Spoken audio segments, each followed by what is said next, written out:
চট্টগ্রাম বিশ্ববিদ্যালয় ভর্তি পরীক্ষা 2025-26 আবেদনের সময়সীমা বৃদ্ধি। ভর্তিচ্ছ শিক্ষার্থীদের জন্য সুখবর, আবেদন করার শেষ সুযোগ পাচ্ছেন আপনারা। বিশ্ববিদ্যালয় মঞ্জুরি কমিশনের ভর্তি বিজ্ঞপ্তি অনুযায়ী 15 ডিসেম্বর আবেদন প্রক্রিয়া শেষ হওয়ার কথা ছিল, তো পরে 2 দিন সময় বাড়ানো হয়েছে।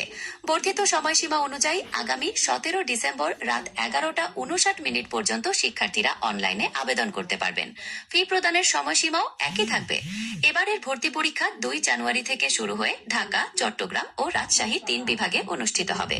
তাই শেষ মুহূর্তের ভিড় এড়াতে দ্রুত আবেদন সম্পন্ন করুন।